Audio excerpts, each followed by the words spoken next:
So, pag-usapan natin dito sa ano natin, accounting natin. Since nagkaroon naman na kayo ng background regarding to the concepts dun sa accounting natin, mag-overview na tayo doon sa ating tinatawag na accounting cycle na meron tayo. So, review muna tayo ng ating complete accounting cycle. Yan. So, kung mag-search tayo, no? Kung mag-search tayo ng accounting cycle, maraming ibibigay na sagot sa atin. So, for instance, actually, meron tayong 9 steps. Yan. So, in complete accounting cycle na lang yung search natin. Complete accounting cycle. So, titingnan natin, meron mga binigay sa atin na iba-ibang mga iba-ibang accounting cycle or iba-ibang stages. Tingnan natin kung saan yung pinakamaganda dito.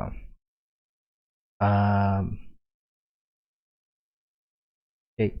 Balikan natin. Ano ba yung definition natin ng accounting? So,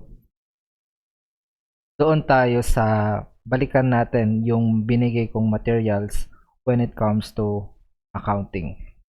So, meron tayo dito. We have art of recording, classifying, and summarizing. Okay. So, meron tayong recording, classifying, and summarizing. So, complete accounting cycle. Lilista tayo. Meron tayong tinatawag na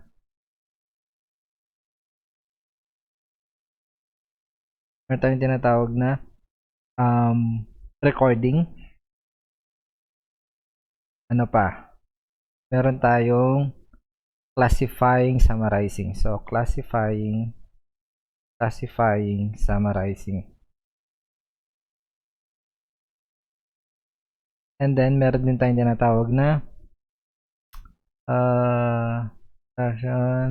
interpreting. So, sabi niya kasi, interpreting the results thereof. So, AICPA itong definition na to. So, from AICPA. Ngayon, tingnan natin yung isang definition. Meron tayo isang definition, sabi niya dito, process of identifying, measuring, communicating. So, identifying, ano pa? Measuring and communicating. So, measuring and communicating. Okay. Saan naman galing itong definition na to? Definition yan ng AAA, American Accounting Association. So, from AAA. Okay. So, from here, makikita na natin na meron tayong tinatawag na recording. Yan. So, sa recording, kakibat yan or yan. So, kung lalagyan natin nito na tinatawag na comparison,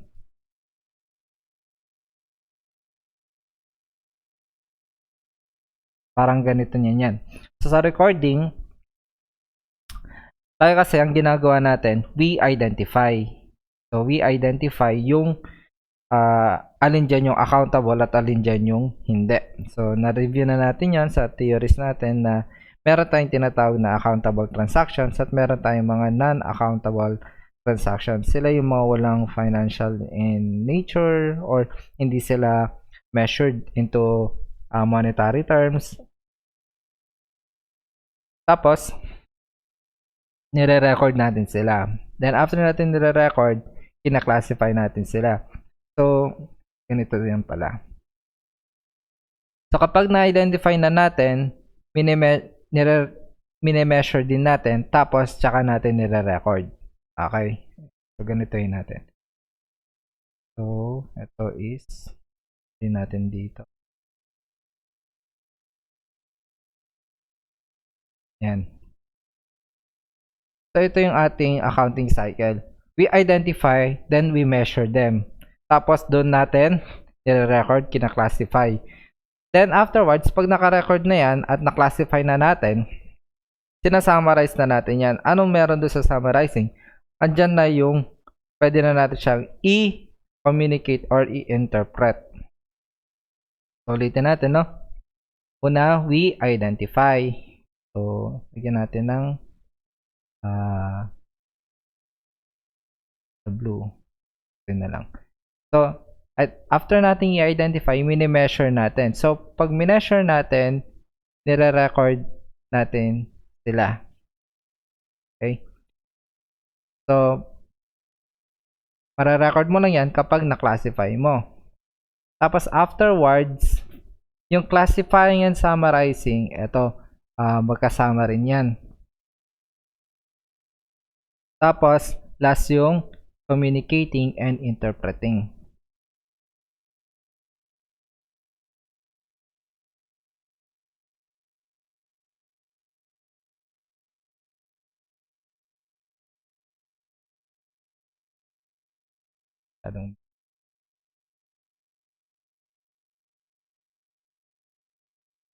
Okay. So, ito yung ginagawa natin sa accounting, no? First, we identify, tapos mini-measure natin.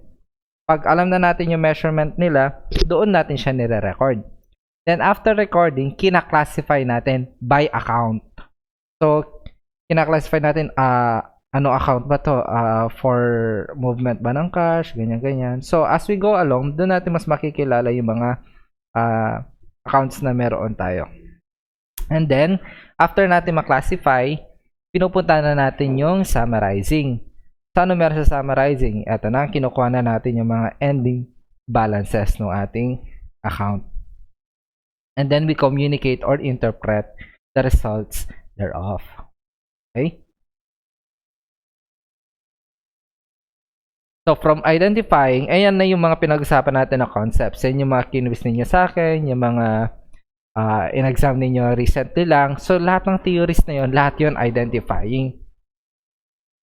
Kasama na rin doon yung measuring. Kasi, i-identify mo muna alin yung i-measure. So, since na-identify na natin, ano yung measurement natin sa kanila. At alam naman na natin na it is using the historical cost or the purchase cost, the current cost, etc. So, balikan nyo na lang yung measuring part na yon. Doon na tayo sa tinatawag natin na recording. Kasi, yung recording, that is equivalent to journalizing. Yan. So, i-record na natin sila. So, pagdating sa journalizing, ano ang ginagawa natin dito? We record the transactions kung kailan sila nangyari. Para tayong gumagawa ng diary.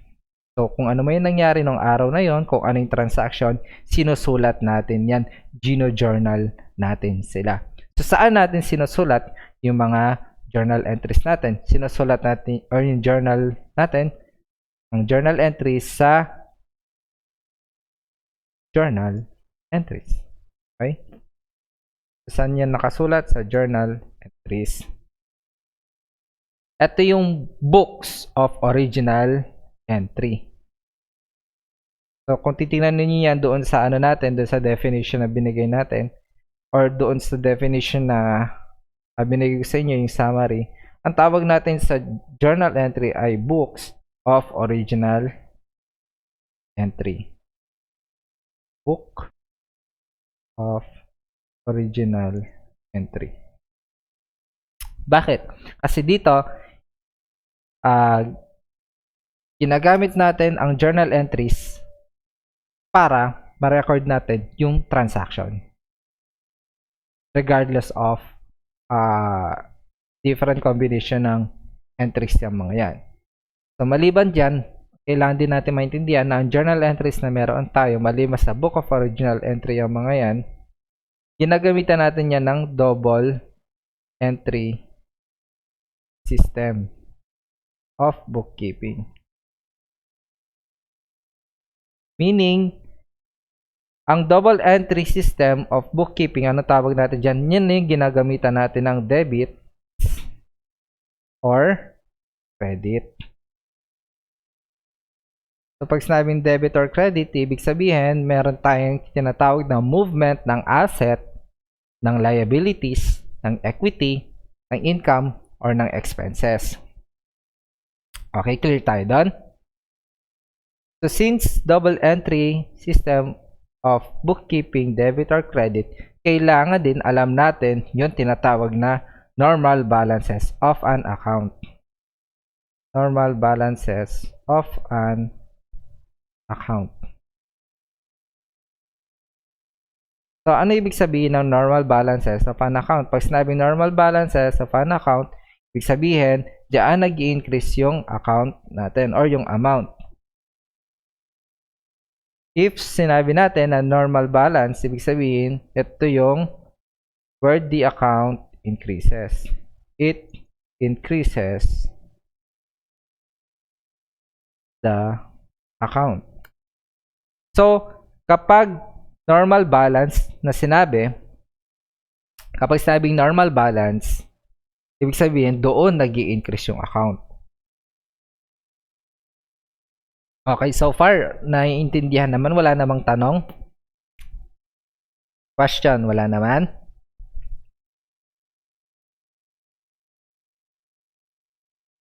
Walang tanong? Okay, sige, diretso tayo.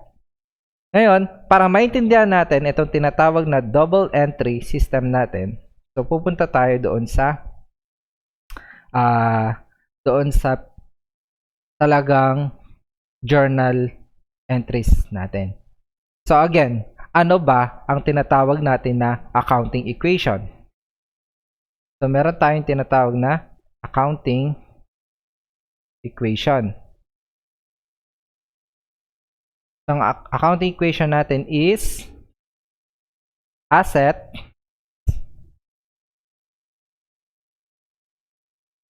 is equal to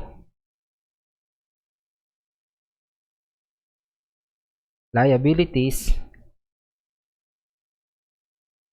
plus equity.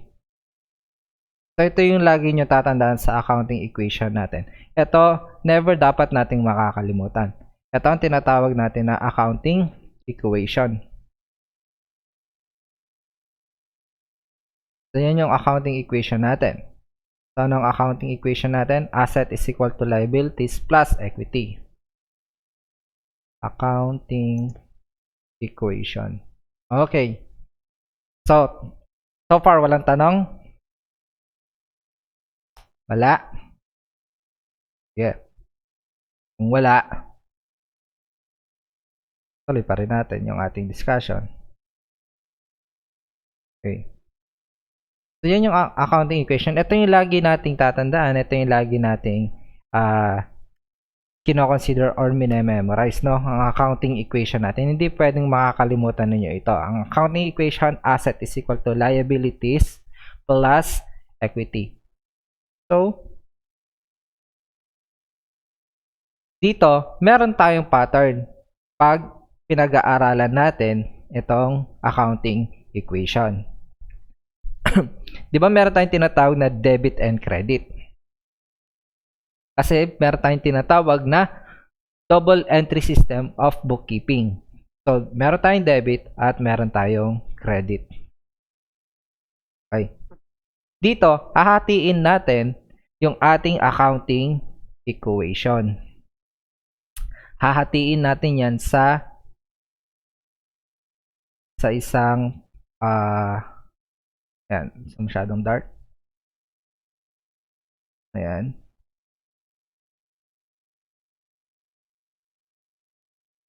So, hatiin natin yung equation natin. Meron tayong tinatawag na left side ng equation at meron tayong tinatawag na right side ng ating equation. Okay. So, dito, kung mapapansin ninyo, meron tayong asset is equal. Ibig sabihin, yung asset ang left side. Tapos, after equal side, yun na yung right side ng equation natin. So, ibig sabihin, lahat ng assets nasa left side. Lahat ng liabilities and equity nasa right side. Anong ibig sabihin nito? Ang ibig sabihin nito, yung ating liabilities and equity, meron yang tinatawag na normal balance. So, meron yung normal balance. Anong meron sa normal balance? It increases the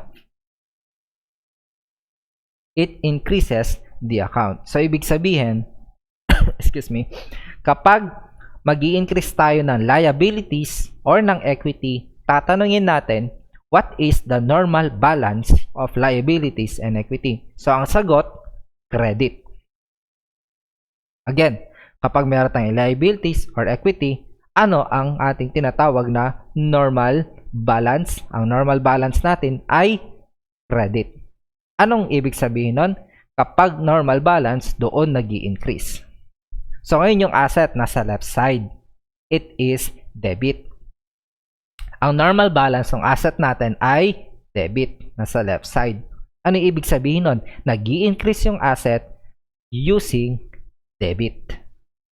May tanong? May tanong tayo? Wala po. So, clear. Clear sa atin. Asset, liabilities, and equity. Ina-add yung liabilities and equity para lumitaw yung assets. Ang assets, nasa left side. Ang liabilities and equity, nasa right side. So, kapag nasa left side, ang tawag natin doon, debit.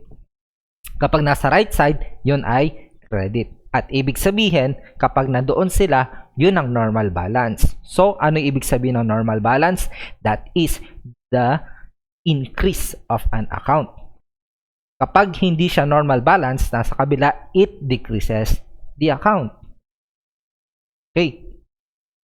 So, maliban dito, meron din tayong i-observe. Okay? May i-observe din tayo dito. Ang equity natin, ayan, yung equity na meron tayo, nag-i-increase yan using our net income. Okay? Ang net income kasi natin, saan ba natin ina-add ang net income? Ina-add natin yan doon sa ating capital or equity. So, lagi ninyong tatandaan, ang equity, nag-i-increase yan using net income. Okay. So, kung ang net income, ini-increase niya yung equity, ang normal balance ng net income natin ay credit. Okay? Clear tayo doon. Ang tanong naman ngayon, ano ba yung nagpapa-increase ng net income natin? So, meron tayong nagpapa-increase ng net income. Ang tawag natin doon ay mga sales. Ano pa? Revenue. Ano pa? Ano nag-i-increase pa nung ating? Ito, meron tayong ano dito. Meron tayong gagawing or gagamitin na acronym para madali kayong o madali ninyong ma-memorize. So again, liabilities and equity, credit. Assets, debit. So, ibig sabihin yan yung normal entry nila. Diyan sila nag-i-increase. Diyan yung entry nila para mag-increase sila. Okay? And then, para madali nating ma-memorize, di ba lagi nating sinasabi, girls are always right, di ba? Tama ba ako? Yan. So, para ma-memorize natin, G-I-R.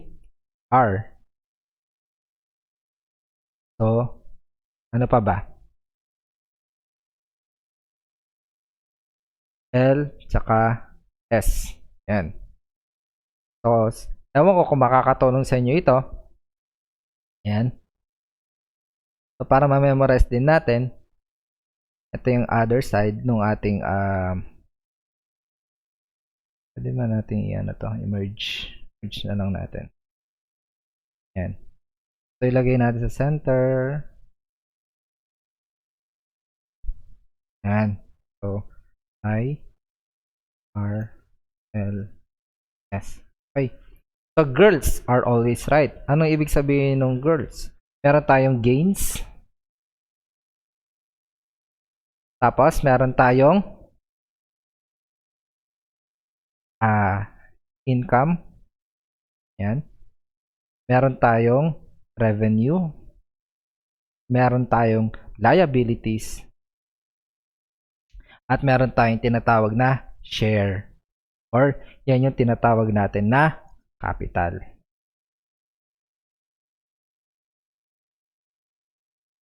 Shares or capital.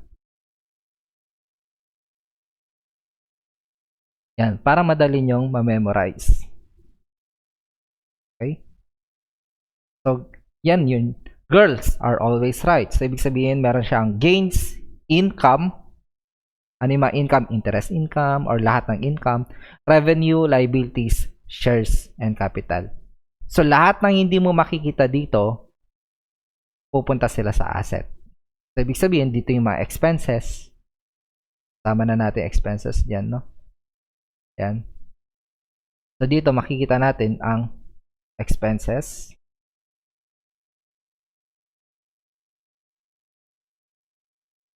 And losses.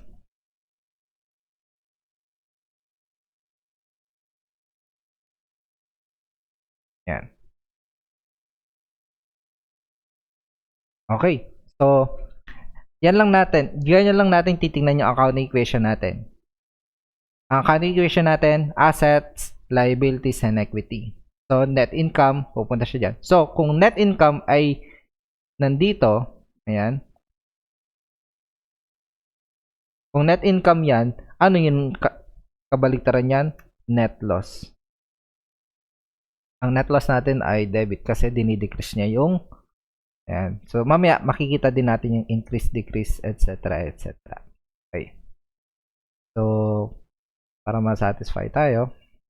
Yan. Okay. So, yan yung ating accounting equation. Ngayon, gagawa tayo ng sample problem natin para ma-apply natin kung tama ba itong accounting equation natin. Okay? Mag-apply tayo ng normal entries. Okay? So far, bago tayo mag-analyze ng mga business transactions, wala namang tanong sa accounting equation natin.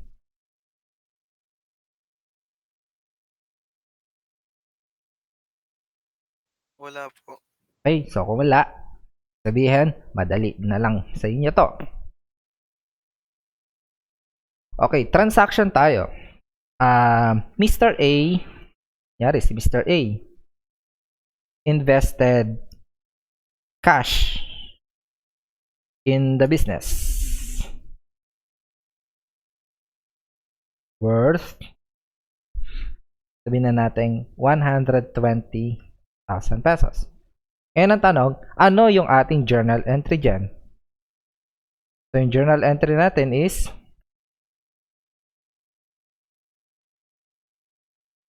nyari, maglagay tayo ng date. So, date natin is December, hindi, January. Ano ba date ngayon?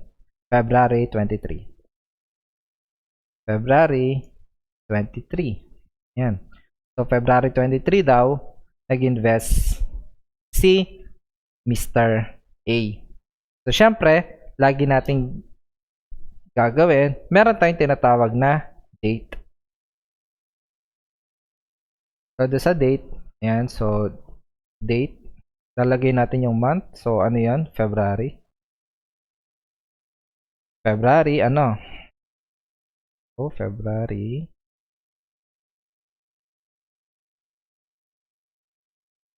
So, February 23. Tapos, meron tayong tinatawag na particulars. Particulars. Hindi, dito tayo. Yan. So, ibaba na lang natin yan.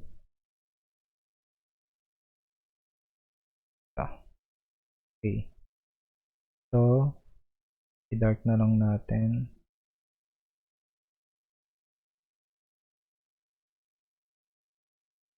Okay. So, meron tayong date.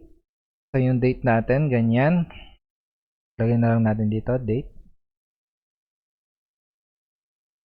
So, hindi. Lipat natin tong buong ito.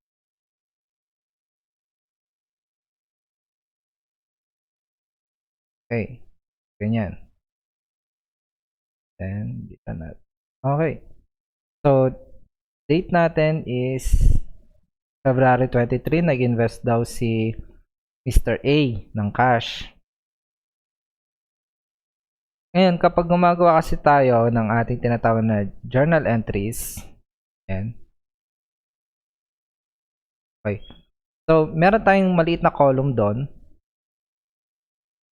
Idikit ko na lang ito dito. No? Yan. So, pag gagawa tayo ng journal entries kasi, meron tayong tinatawag na yung date, yung particulars, and then yung tinatawag natin na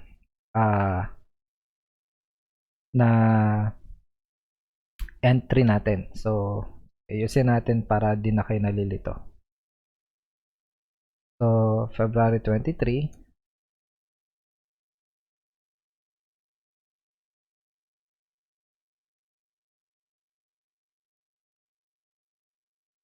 Ano natin?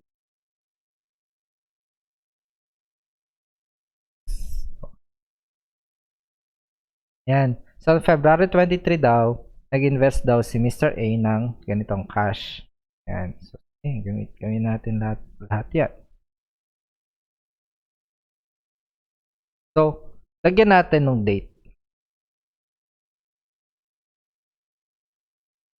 So, date natin is February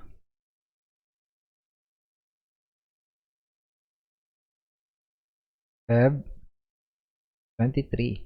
Tapos, meron tayong particulars. Yan. Ano meron dito sa particulars?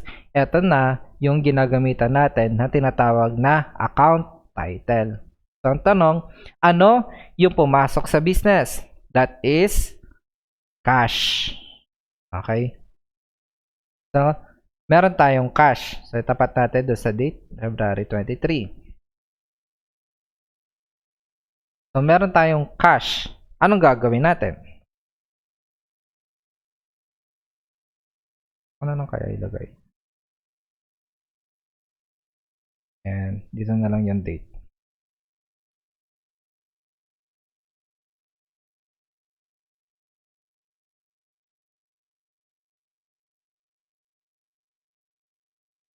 Tapos, particulars, ilipat natin dito.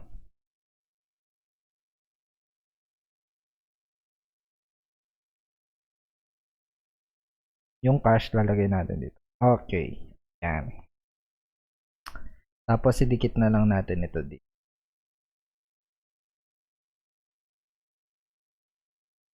So, ganyan yung gagawin natin.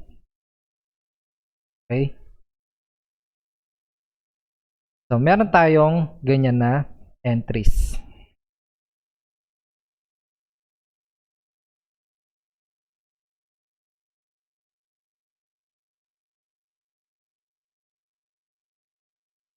So, meron tayong cash.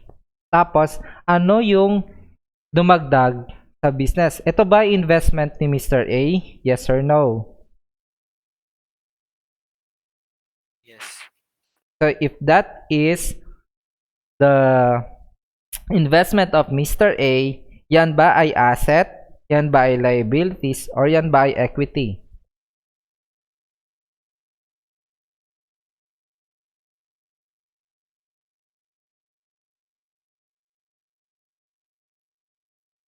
So, kaya natin ginagamit yung cash. Kanino na yung cash na binibigay ni Mr. A? Kay Mr. A pa rin ba o sa business? Sa business po.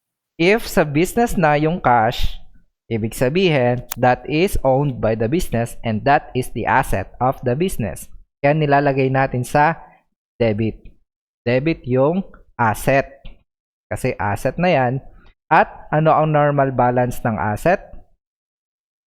Base dito sa ating ginawa. Ano ang normal balance ng asset natin?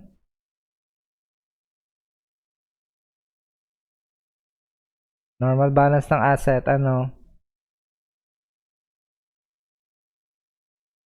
O, tingnan nyo ito, yung ginawa natin dito. Ano yung normal balance ng asset? Nakikita ba ninyo? Ayan. So, nakikita naman ninyo. Ano normal balance ng asset natin? Debit or credit?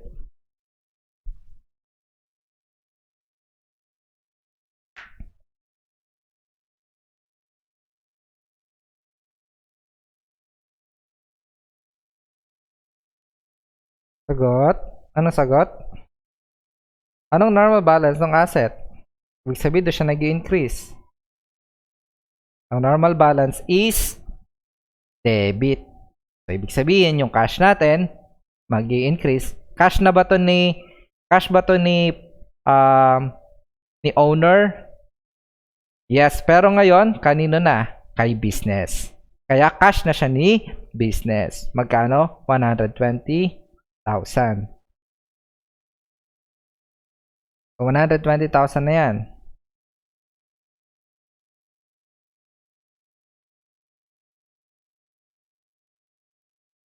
So, 120,000. 120,000 na yan. Ano yung credit natin?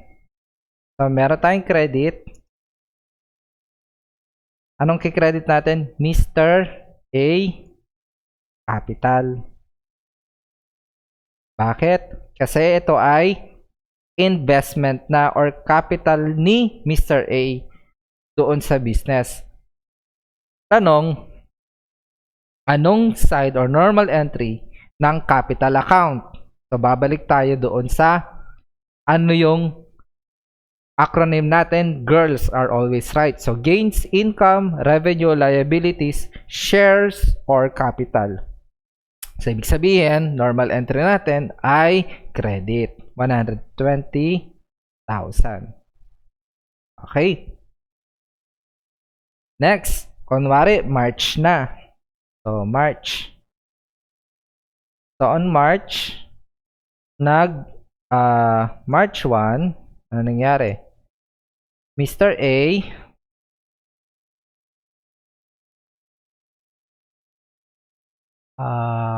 invested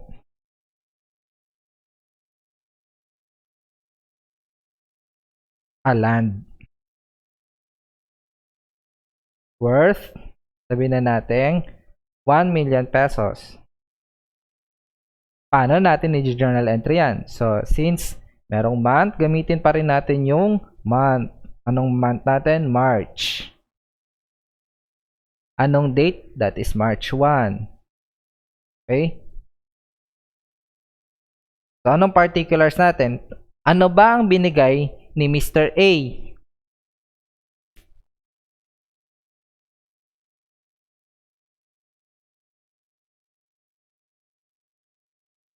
Sagot. Ano ang binigay ni Mr. A?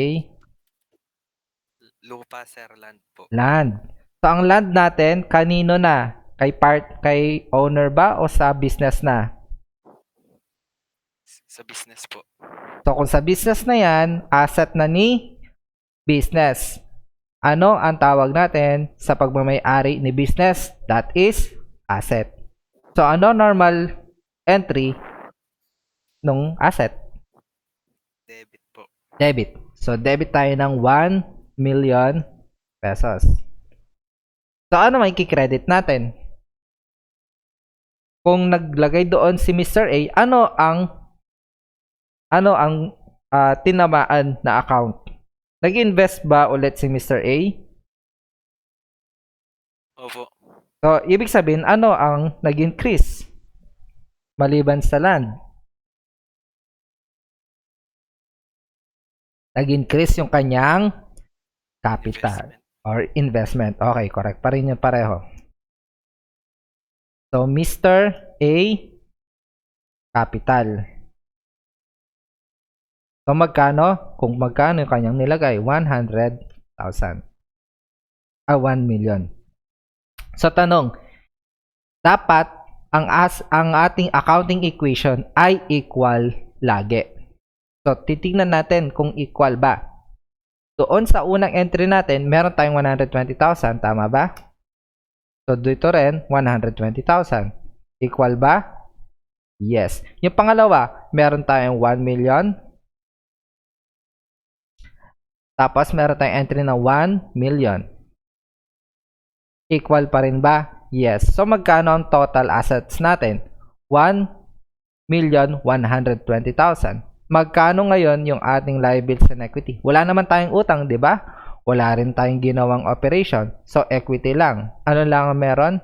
Meron tayong cash na 120,000, meron tayong land na 1 million, at meron tayong capital, Mr. A capital na 1,120,000. So ituloy natin. Kunwari, ginamit ng pambili yung cash ni business. So on March 3, ano ginawa niya? Mr. A registered the business.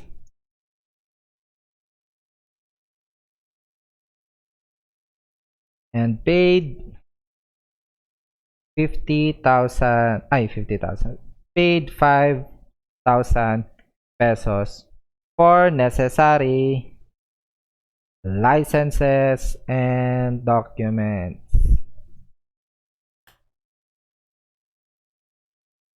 So since ganyan na ang nangyari, anong gagawin natin? I-entry pa rin natin yung ating, so meron na tayong month dito. So anong March na to? March 3.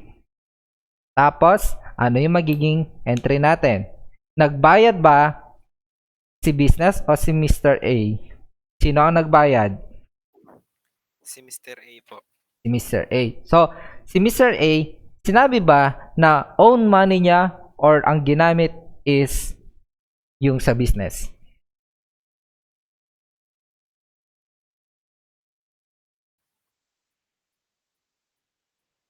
Pera niya pa rin po. Sinabi ba dun sa problem natin na from his own money? Hindi po. So, kapag naglagay na ng specified na siya yung nagbayad, doon natin i-assume na ginamit niya yung kanyang pera. So, since sa ngayon, hindi ginamit yung kanyang pera, ang ginamit natin dito ngayon is yung kay business. So, ang tanong, siya ba ay gumastos? Yun ba ay expense? Opo. So, since expense yun, kailangan mag-e-entry tayo. Ngayon ang tanong, ano ang normal entry ng expenses? Or, baliktarin muna natin, nagkaroon ba tayo ng expense? Yes. So, ibig sabihin, nag-increase yung expense. Pero ang tanong, ano ang normal entry ng expense? Debit o credit?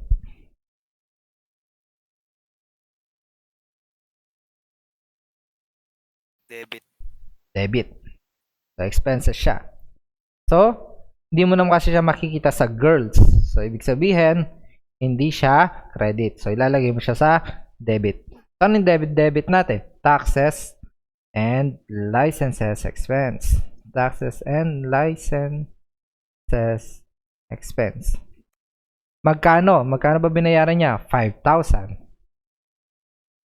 Nabawasan na ba yung cash ni business? Opo.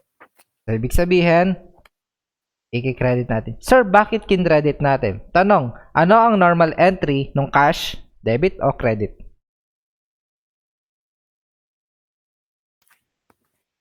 Credit po. Normal entry.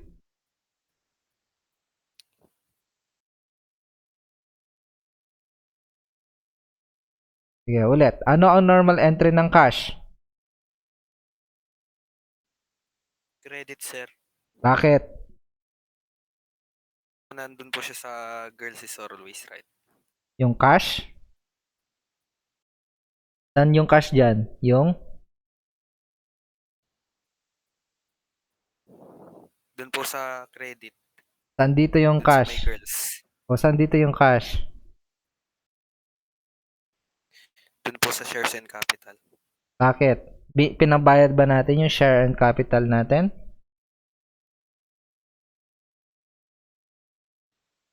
Ano pinagbayad natin? Cash ni business. Eh, nasaan ang cash ni business?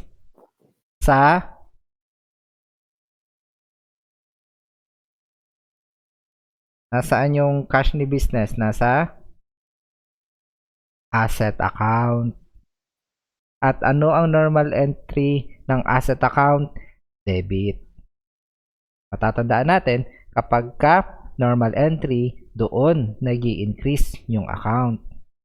So, since ang nangyari dito, nagbayad tayo ng cash, hindi nag-increase yung ating asset, kundi ano nangyari? Nabawasan pa yung ating account sa cash. So, ibig sabihin, imbes na debit, yung kabaligtaran, credit siya ngayon.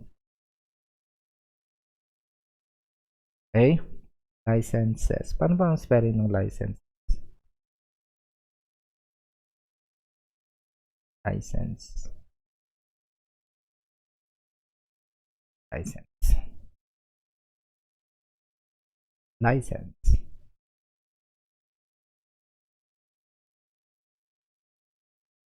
Next. Ito, mas tricky ng konti. March 5. Siguro ito yung last natin sa ngayon. March 5. Si Mr. A bought an office equipment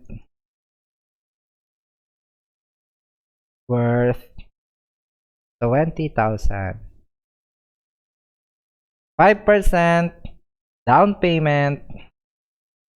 Tapos 25% of the remaining was through a note, through an issuance of note, and the remaining and the rest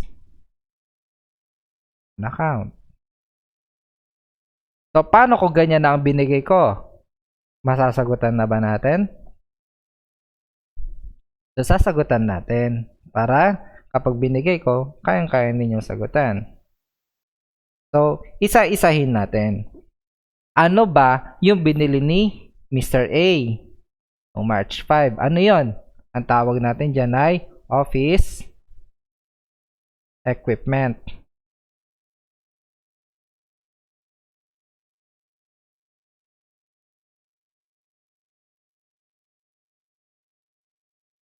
So, magkano daw? Wala pa.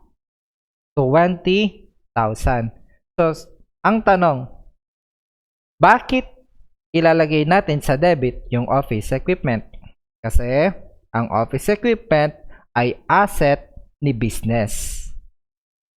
At ang asset ni business ay tinatawag natin na left side ng ating equation. So, tanong, ano ang normal entry ng asset?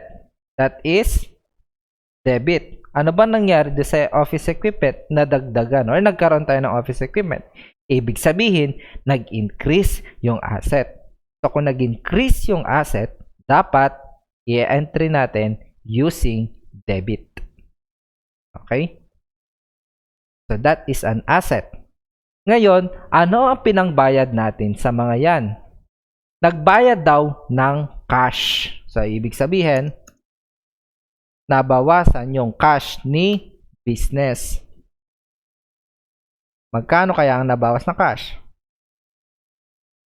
Sabi niyan, yung cash natin is 5% of 20,000. Kasi, down payment daw yung 5,000. So, ang tanong, nag-increase or nag-decrease yung cash?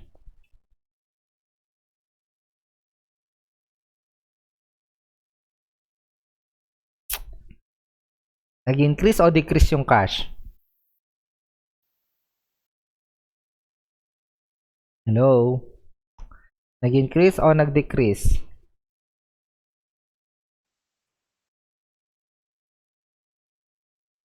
Nag-decrease po. Kasi nagbayad tayo ng down payment, di ba?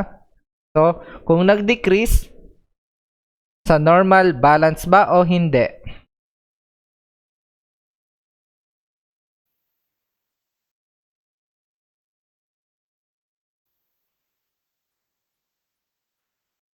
Sa normal balance ba ang gagamitin natin o hindi? Dun po sa normal balance pa rin, sir. Bakit? Kasi po pera pa rin po yan ng business. Okay. So, yun. Babaliin natin yung concept na yon. Kapag nilalagay natin gamit sa normal balance, nag-i-increase. Kaso 'di ba nag-decrease? So ibig sabihin hindi sa normal balance. So kung ang normal balance ng cash ay debit, nag-decrease yung cash. So ilalagay natin sa credit. Yan, para di kayo malilito. 20,000 multiply by 0.5. 1,000 yung binayaran. Next, sabi niya, 25% of the remaining was through an issuance of note. Tanong, di ba nag-issue siya ng note? So, ibig sabihin ang tawag natin doon ay note payable. At ang note payable ay isang liability. Isa siyang utang ni business. So, kung utang siya ni business, ano ang nag-increase? Nag-increase ang utang ngayon ni business. So, ang tanong, kung mag-increase ang utang ni business, ano ang normal balance ng utang? Or in English, liability. Ano ang normal balance ng liability? Credit po. Credit. So, ibig sabihin, note payable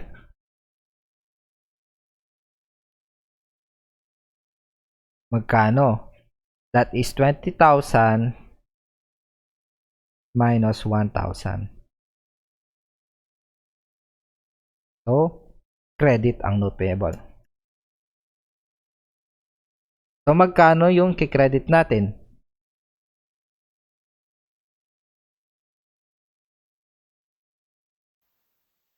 Yung 19,000 na ba? Oh, 19,000 yung remaining. Kasi sabi niya 25% of the remaining. So, ano gagawin natin? I-multiply natin ng 25%. Okay? So, magkano na to? 19,000 multiply by 0.25. So, magkano yon? 4,750. Next, sabi niya yung remaining on account. So, ibig sabihin, accounts payable. So, accounts payable ay utang pero wala kang evidence ng note. So, ang tanong, ito ba ay utang pa rin ba ni business o hindi?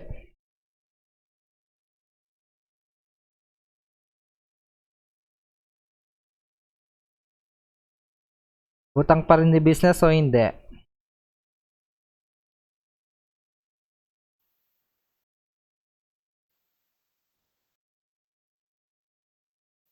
Alin po yung utang, sir? Yung etong natitira dito, kasi 'di ba may remaining pa. So utang ba to ni business o hindi? Yung accounts payable, yung natitirang amount dito. Utang ba ni business 'yon o hindi?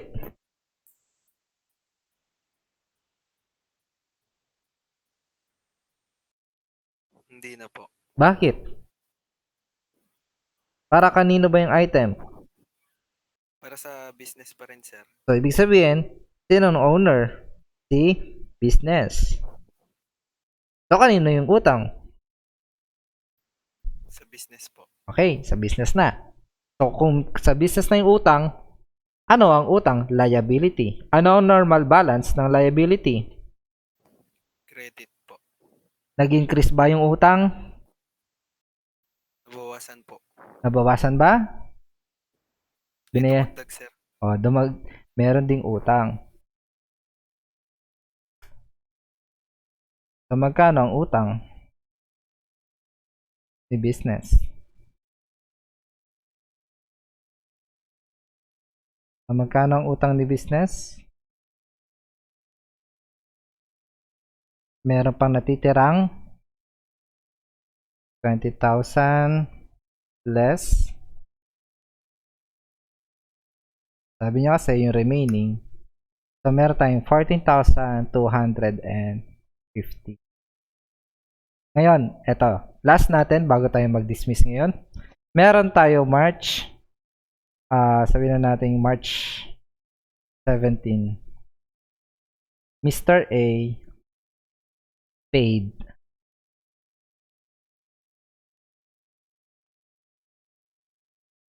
the March 5 account while the note is still outstanding. Okay. So, binayaran na daw yung accounts payable. Pero, yung note payable, hindi pa. So, March 17, tanong, nabawasan ba yung note payable? Nabayaran ba? Hindi? Oo. Nabawasan na po. Ano ba sinabi? Outstanding. Sa term natin sa accounting, pag sinabing outstanding, yun yung nag-i-stay pa rin. So, nag-i-stay pa rin ba yung note payable? Opo. Nag-i-stay. So, nabayaran ba natin siya? Hindi.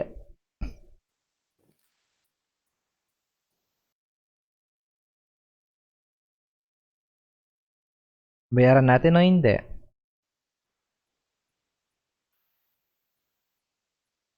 Bayaran na po. Kala ko ba nag-stay? So, ibig sabihin, di pa nabayaran. So, kung di pa nabayaran, walang increase, walang decrease. Ngayon, itong accounts payable, binayaran ba? Opo. So, kung binayaran, nag-increase ba yung payable natin, yung liability, o nag-decrease?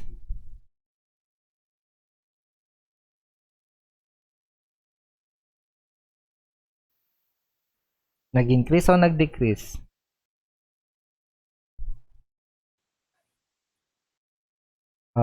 Ano na? Nag-increase o nag-decrease? Nag-decrease na po. Nag-decrease. Ano ba ang normal entry ng liability? Debit o credit? Credit po. So, kung nag-increase siya sa credit, saan mo siya i-decrease?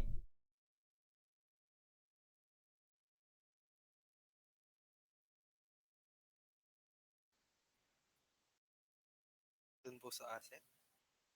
Sa debit o sa credit?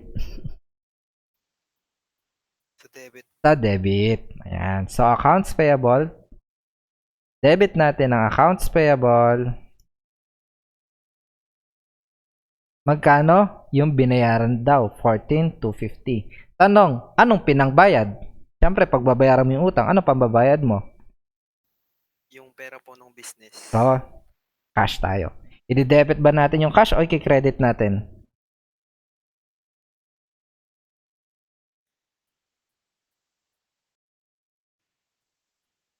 I-debit po. Bakit mo i-debit? Kasi pera po yan ng business. Okay. So, pinagbayad natin yung cash, tama? Opo. Nag-increase ba yung cash o nag-decrease? Nag-decrease po. So, saan mo siya ilalagay? Debit o credit?